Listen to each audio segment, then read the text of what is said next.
If you're a die-hard Browns fan and love breaking down the game like we do, hit that subscribe button and turn on the bell so you never miss a blitz.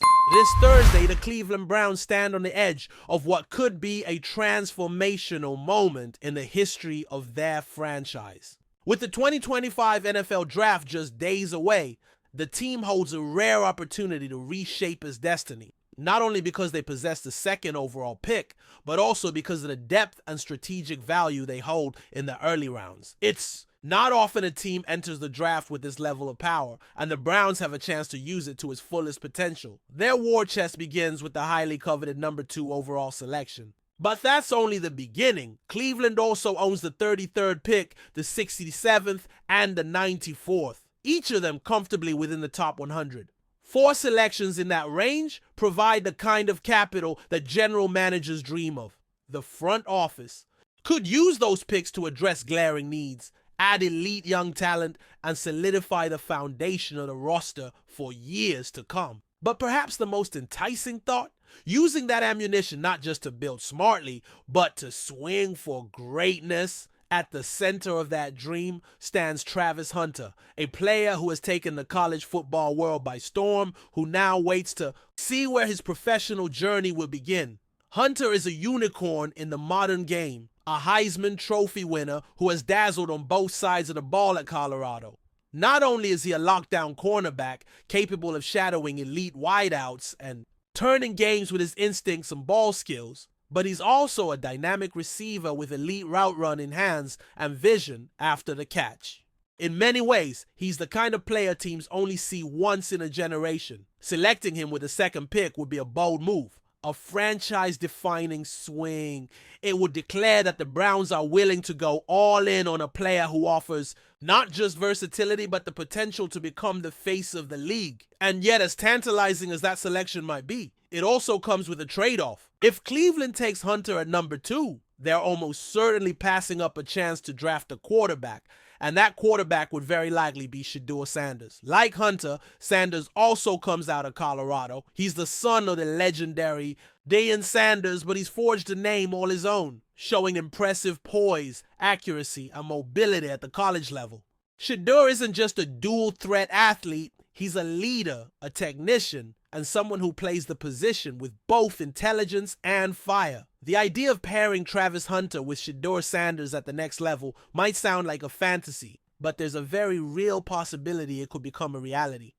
For Cleveland, making that happen would require a massive trade, a bold move that would send shockwaves through the league, but the rewards would be immense. It's not just fans who are dreaming of this possibility either. Former Browns star Josh Cribbs has already voiced his excitement at the thought of Sanders wearing a Cleveland jersey, especially if he were joining forces with Hunter.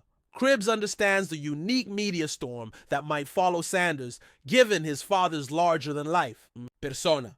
But he's quick to point out that Shedeur is more than just Coach Prime's son. He's a player with a complete skill set, and one who could thrive under head coach Kevin Stefanski's system.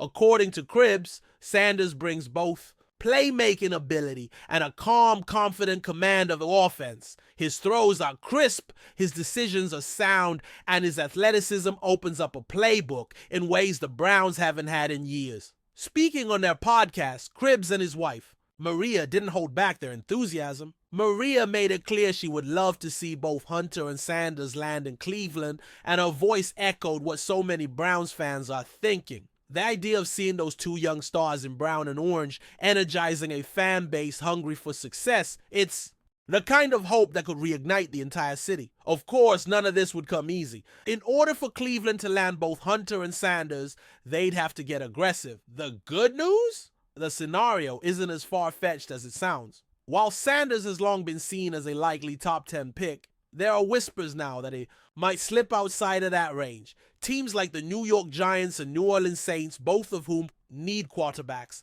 might go in other directions. If they do, and Sanders begins to fall down the board, Cleveland could pounce. They would need to package their second-round pick, number 33, with perhaps pick number 67, and add another asset to sweeten the pot.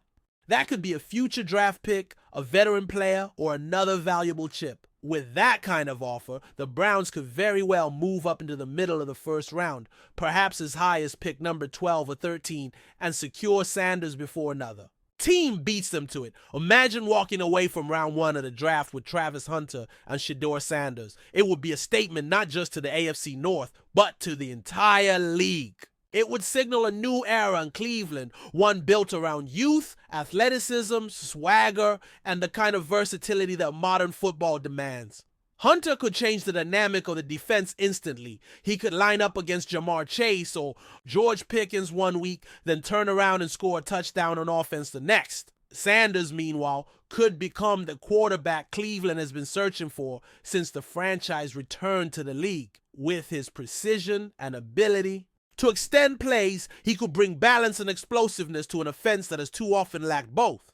Now, this kind of vision requires risk. It requires trust, not just in the players themselves, but in the coaching staff's ability to develop them, and in the front office's willingness to chase greatness instead of settling for stability.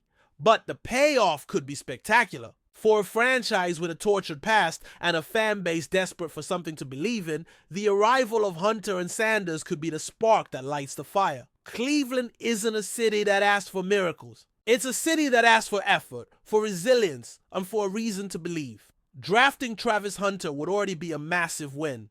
Trading up to add Shedeur Sanders to that equation, that would be the kind of masterstroke that fans remember for decades. As draft night approaches, all eyes will be on what the Browns decide to do. Will they play it safe and address needs one pick at a time? Or will they go for broke, chase the dream, and try to land two of the most exciting players to come out of college football in years? If they choose the latter, and if they can pull it off, the 2025 NFL Draft won't just be another date on the calendar.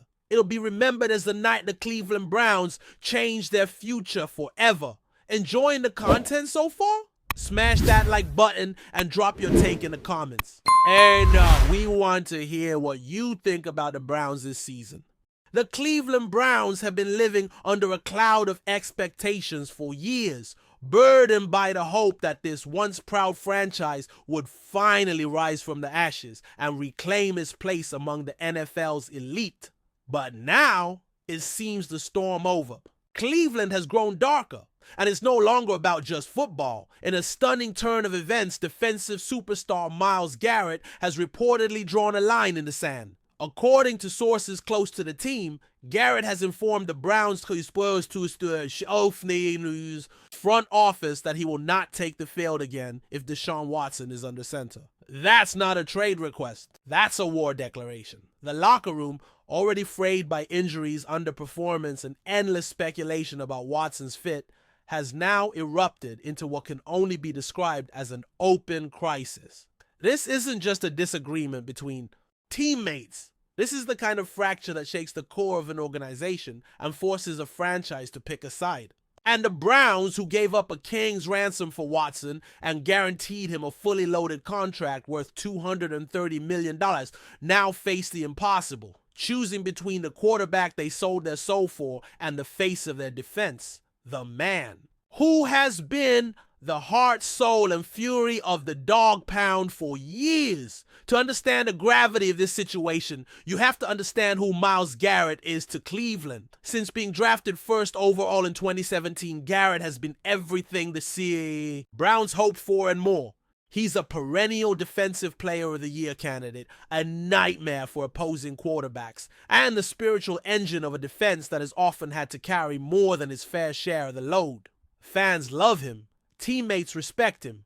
Coaches rely on him. He's not just a great player. He's a tone setter, a culture shifter. So for a guy like that to say, "I'm done if he's still here," that's monumental, and it didn't come out of nowhere.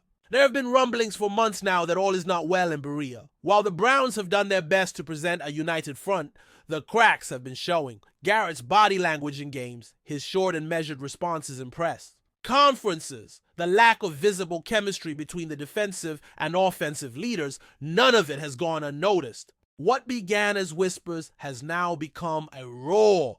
According to reports, Garrett has grown increasingly frustrated, not just with Watson's play on the field, but with his behavior off it.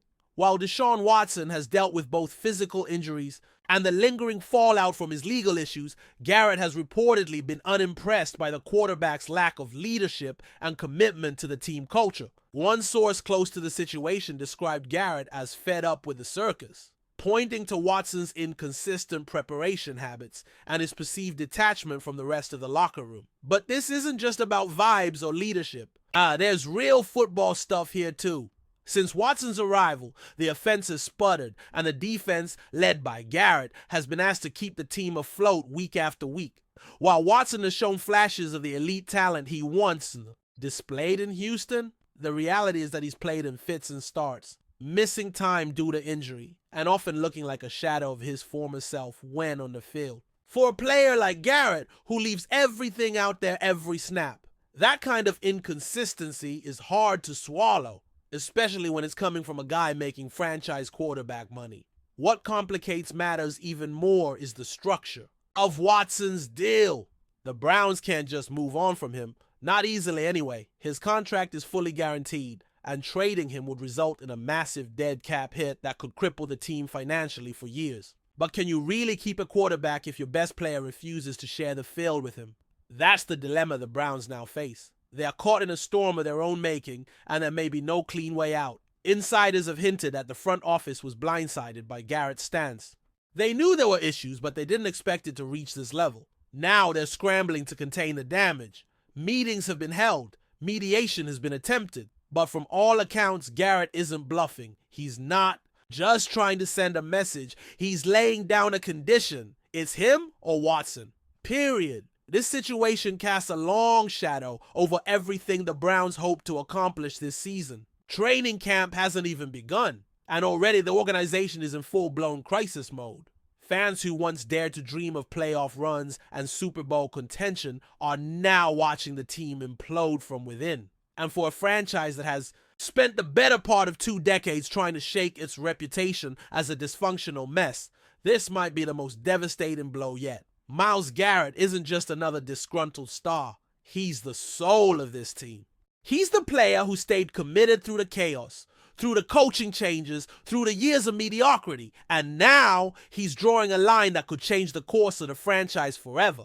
The Browns believed that Deshaun Watson would be their savior, but now they may be forced to choose between their salvation and their soul. As for Watson, sources say he's aware of the tension, but remains focused on preparing for the upcoming season. That might sound good in a press release, but it does little to address the glaring elephant in the room. How can a team succeed when its stars are at war? How can a quarterback lead a locker room that no longer believes in him? And how long can the Browns continue to pretend that everything's fine when it's very clearly not? The fans are already taking sides. Social media is ablaze with debates, with some blaming Garrett for abandoning the team and others pointing out that Watson has yet to prove he's worth even half of what the team gave up for him. Inside the organization, the tension is even worse. Coaches are caught in the crossfire. The front office is trying to keep things under wraps. And the players, they're watching all of this unfold, wondering what kind of team they're actually part of. There are no easy answers here. The Browns gambled everything on Deshaun Watson. They knew the risks. They ignored the noise. They believed they could weather the storm. But now that storm has hit full force, and the damage might be irreversible. Myles Garrett has made his position clear, and if the Browns don't act, one way or another, they risk losing the only leader who's consistently given them a chance to win. This isn't just a locker room feud. This is a reckoning. And the clock is ticking in Cleveland. Thanks for riding with us on another Browns Blitz. If you like the video, share it with a fellow fan, hit subscribe, and ring that bell so you're always part of the Dawg Pound conversation. Go Browns!